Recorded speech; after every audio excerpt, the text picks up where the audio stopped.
Unit 4. Listen 1. I'm going to give you a topic and I'd like you to talk about it for 1 to 2 minutes. Before you talk, you have 1 minute to think about what you're going to say. You can make some notes if you wish. Here's a pencil and some paper for making notes. Thank you. Here's your topic on this task card. I'd like you to describe a teacher who influenced you. Okay, thank you. Now, remember that you have 1 to 2 minutes for this. Don't worry if I stop you. I'll tell you when the time is up. Can you start speaking now, please? I'm going to talk about a teacher I had at primary school. This was when I was about 10 years old. He was a drama teacher, but he wasn't a permanent teacher at the school, and he didn't come every day. I think he visited just 1 day a week, and the other days he worked in other schools in the area. Well, I suppose he did. I never asked him about it. Anyway, I was quite a shy kid. I didn't have many friends, and I wasn't very confident about most things. We started drama classes when I was 10, and I absolutely loved it. Instead of being shy, I was much more confident, and I found I could make the other kids laugh. This drama teacher noticed that I was good at acting, and he encouraged me to take the lead role in the school play that year. At first, I didn't want to, because I felt too scared to perform in front of the whole school, but he more or less forced me to take the role. And he was right to do that, because I was a big success in the play. Instead of being a bit of a nobody in the school, everybody knew who I was. I had many more friends, and I became less shy. I did some more acting afterwards at secondary school, but after a while I lost interest in it. The way that drama teacher influenced me was by helping me to increase my confidence and making me believe in myself more. I'm sure that helped me in later years. Would you like to meet this teacher again now? Well, he was pretty old then, probably just before retirement. I hope he's still alive. If he is, I'd like to thank him for forcing me to believe in myself and take that part in the play. Unit 4. Listen 2. Can I have the task card back, please? Thank you. We've been talking about teachers and schools. I'd like to discuss with you 1 or 2 more general questions relating to this. Let's talk about the schools in your country. Do many of them have problems with children behaving badly in lessons? Well, I don't know much about what happens in schools today, but a few years ago when I was at school, I'd say yes, there was a problem with some students behaving badly. It wasn't in all lessons, but in some lessons a lot of time was wasted with the teacher trying to get everybody to stop talking or sending messages on their mobile phones and start working. Why do you think some children behave badly in lessons? That's a good question. I think there are 2 reasons. Partly, I think it's because some of the children don't have enough respect for the teacher. Perhaps this is something their parents should have taught them. However, I think the main reason is often that the lessons aren't interesting enough. If the students don't respect the teacher, you have to ask why they don't respect him or her. In my experience, the teachers who gave interesting lessons didn't usually have many problems with discipline. In your country, do you think most pupils find the school subjects interesting? Well, again, I think there are 2 points to make here. One is that it depends on the students. For example, some kids find maths fascinating, others find it really boring. The other point, though, is that it can depend on the teacher. A boring subject interesting, and vice versa. It's up to the teacher to make the pupils interested in the subject. Have schools in your country changed since you were at school? I haven't really thought about that. As I said, I don't know much about schools today. I imagine they've changed in some ways. For example, when I was at school, quite a lot of students had mobile phones with them all the time, but now I expect almost all of them do. Or perhaps none of them does. I think I heard that mobile phones have been completely banned in some schools. I expect there are more computers now too. At my primary school, there were about 200 children and one computer room with about 10 computers.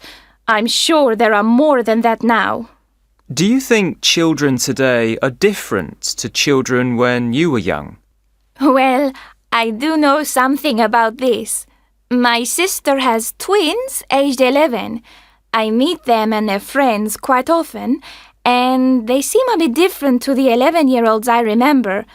Although they're very similar in many ways, they seem a little bit more confident, and they also seem to know more about the news and current affairs. When I was 11, I don't think I knew much at all about the news, but they seem to know quite a lot, more than I do sometimes. Thank you very much. That's the end of the speaking test. Unit 5. Listen 1. I'm going to give you a topic and I'd like you to talk about it for 1 to 2 minutes. Before you talk, you have 1 minute to think about what you're going to say. You can make some notes if you wish. Here's a pencil and some paper for making notes. Thanks. Here's your topic on this task card. I'd like you to describe a city you have visited. Okay, thank you. Now, remember that you have 1 to 2 minutes for this. Don't worry if I stop you. I'll tell you when the time is up. Can you start speaking now, please? I don't have a lot of experience of visiting other cities. I live in Rome, which of course is a very big city, and when I go on vacation with my family, we prefer to get away from the city and go to the beach or visit the countryside. So, I'm going to talk about a very small city in the south of Italy called Lecce. It seems more like a town, really, but technically it's a city because it's the administrative capital of the region. I don't think it's well known outside Italy. I went there because 2 years ago my family had a beach holiday about 20 kilometers away, and we went into Lecce to go to restaurants there. I remember it well because we went there 5 or 6 times. When you drive through the outskirts, it really doesn't appear to be a very interesting place. I'm not saying it's unpleasant, but there are lots of very ordinary apartment blocks and a lot of traffic congestion. However, when you get to the center and find somewhere to park, it's very nice. There are several beautiful old churches, and the historic center is surprisingly pleasant. Most of the shops seem quite old-fashioned. Some of them give the impression that nothing has changed since the 1950s. The whole place feels very relaxed, and the local people are extremely friendly. You get the feeling that they're happy living there and are proud of their city. I liked it very much. Would you like to live there? Yes, I would. I think I'd be very happy there. Do you think you will visit Lecce again? I'd like to. Perhaps we'll have another summer holiday in that area sometime soon. It sounds a nice place. Unit 5. Listen 2. Now, can I have the task card back, please? Thank you. We've been talking about towns and cities. I'd like to discuss with you 1 or 2 more general questions relating to this. Let's talk about living in cities and the countryside. Do you think life is better in the city or in the countryside? I suppose it depends on the person. In many ways, life is easier in the countryside. By that, I mean that there's more space, no crowds, and it's usually cheaper to live. On the other hand, it can be a lot less interesting. Most cultural activity goes on in cities. Personally, I wouldn't want to live outside a city, but I've lived in Rome all my life.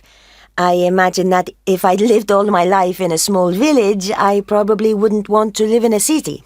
In many countries, cities are growing fast. Why do you think this is? I'm not sure. Perhaps it's because in some countries the standard of living in the countryside is very low, and life for a lot of people is just about growing enough food to live. I guess many people in that situation A. get bored and B. hope to find a higher standard of living in the city. What problems can rapidly expanding cities have? Let me think. Well, when cities expand very rapidly, it's often without any control over how they develop. In other words, they become megacities with huge shanty towns and no proper, infrastructure for millions of people. And a lot of people don't find the better life they were hoping for and can end up in an even worse situation. This is probably one of the biggest problems we face today. Some cities receive millions of visitors. What problems can this cause? Well, this is an entirely different problem, and I know a lot more about this because I live in Rome. If you go into the historic center on a Saturday in the summer, it can seem that you're the only local inhabitant there. The problem is that cities with too many visitors can lose their original character. Although, of course, it's not a problem for people who own restaurants and shops in the historic center. To put it another way, tourism supports a lot of people financially. What can be done to ensure tourism doesn't cause too many problems? That's not an easy question to answer. If you limit tourist numbers, you also limit the benefits to the local economy. And how do you limit visitor numbers? You can't put a wall around the city. If the tourist board in my city tried harder to promote the less famous parts of the city, the visitors might spread out. There are some beautiful areas outside the center, with some great historic monuments, but very few tourists go there, because they're all in the most famous places in the center. Thank you very much. That's the end of the speaking test. Unit 6. Listen 1. Can you start speaking now, please? One of my favorite TV shows for a long time has been The Simpsons. It's very famous, but I'll describe it anyway. It's a cartoon sitcom about an ordinary family in an ordinary town in the USA. There's a large cast of other characters, and sometimes famous people play themselves. It's been running for more than 20 years, and it's one of the most popular TV programs in the world. I sometimes watch it on regular TV, which is dubbed. At the moment, it's on Sunday evenings. I don't enjoy that so much, partly because I think the dubbed version isn't quite as funny as the original version, and partly because they only show old episodes, and I've seen most of them before. Last year we got satellite TV, and we get a channel which shows the original English version. I much prefer that. It's quite fast, and I find it quite difficult to follow, but I usually watch it with subtitles in English, which helps. I sometimes record it and watch it again, and the second time I can usually understand it a lot more easily. The reason I like it is simple. It makes me laugh. The humor is very fast, and it seems a little more sophisticated than most sitcoms. There are lots of little extra jokes which are easy to miss, but which you notice the second time you watch it.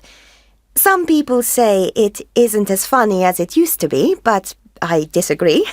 I think it's as good as it's ever been. How much TV do you watch? It depends.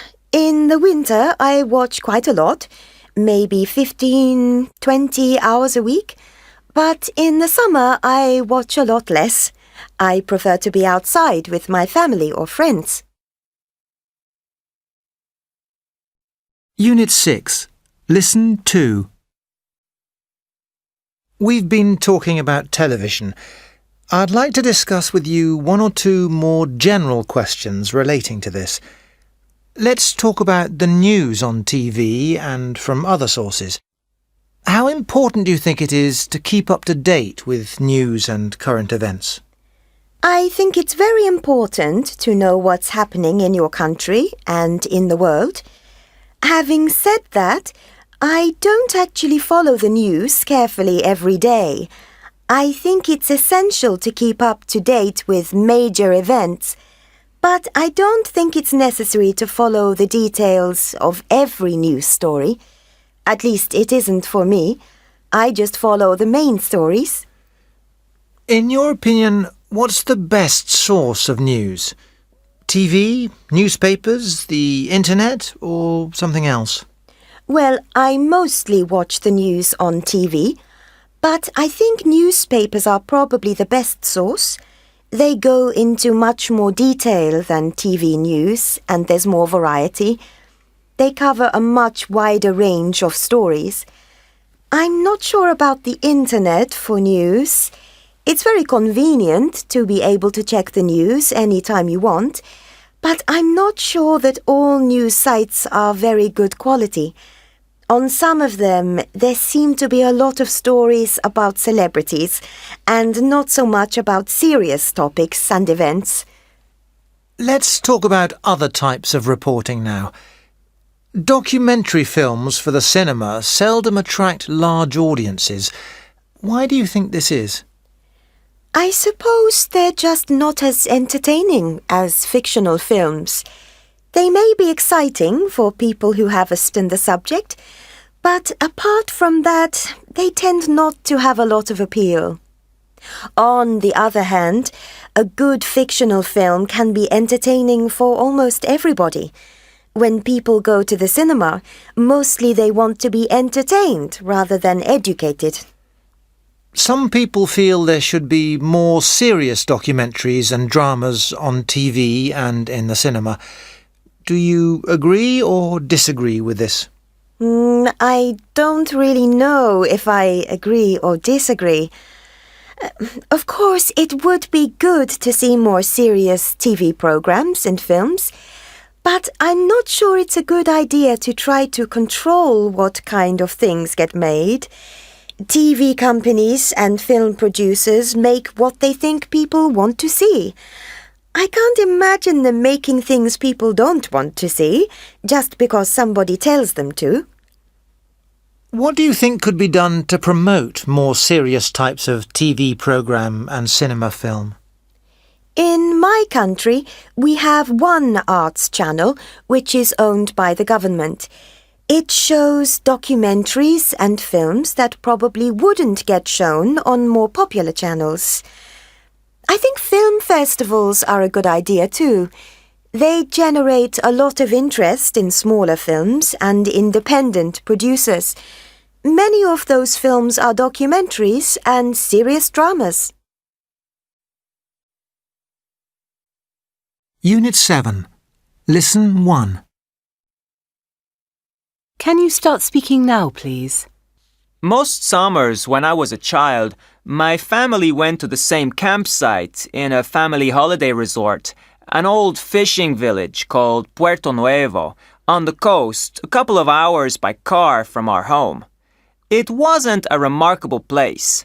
The beach, which was really big and sandy, I liked very much, but the town itself wasn't beautiful or interesting, and I don't remember there being anything much there apart from a few hotels, restaurants, and self-catering apartments. But I loved those holidays. Usually my parents were quite strict, but on holiday, my sister and I were allowed to do more or less whatever we liked. We had so much fun. Whenever it was sunny, my parents liked to lie on the beach working on their suntans, and my sister, who's 2 years younger than me, and I used to make sandcastles, explore rock pools, and play with other kids who were there. In the evenings, we went back to the campsite, which had a wonderful view out over the sea, and usually had a big barbecue in front of the tent. I have very happy memories of those holidays, and whenever I visit a small beach resort, I remember those times. Would you like to visit this place again? Yes, I would. I haven't been back since the last of those holidays, which was when I was about 15. It would be great to see the place again and find out if it's changed much. What kind of visitor do you think this place suits best? I think it's perfect for families with children who just want a pleasant, relaxing beach holiday and want to spend a lot of money. Unit 7. Listen 2. We've been talking about holidays. I'd like to discuss with you one or two more general questions relating to this. Let's talk about travel and tourism in general. Millions of Western tourists visit holiday resorts in developing countries. What do you think attracts them? Well, price is probably a major factor. It tends to be cheaper to visit developing countries. For many Western tourists, though, perhaps it's more because they want to have an experience which is really different from their normal lives. They feel they will be able to get that by visiting what seems, to them, an exotic country far away. What difficulties can Western visitors experience in developing countries? Things that they take for granted back home, such as clean water, good roads, and electricity that's always on, may not be available. Another very common problem is getting ill, especially from eating food which has been washed in unclean water. A friend of mine went to India recently. She told me she was there for a month and spent the entire time feeling sick. A third problem is that some areas may be dangerous. Obviously, there are problems with violent crime in almost all countries, but in a very different culture, it can be difficult to judge what kind of situation is potentially dangerous. How can large numbers of Western visitors affect the lives of ordinary people in developing countries? The obvious benefit is that tourism can create jobs and provide money for the local economy, which can then be spent on improving schools, hospitals, etc. The downside is that rich foreign tourists who don't know what things normally cost can cause prices to rise for local people. If you're a pineapple seller, for example, and tourists will buy your pineapples for $5, then why sell them to local people for $1? What do you understand by the phrase responsible tourism? Responsible tourism. I think that means being aware of the effects of tourism on local people. It means you should behave in a way which benefits the local culture, or at least doesn't harm it. What can visitors do to ensure they are responsible tourists? Obviously, it's important to do some research before you go so you know about local problems, like water shortages, for example. Then, when you arrive, it's a good idea to try to spend money with local businesses. For example, eat in locally owned restaurants rather than international chains, that sort of thing. It's also important to respect local customs and behave in a civilized way. Just because you're a long way from home, it doesn't mean you can behave however you like and do whatever you want, regardless of the feelings of local people.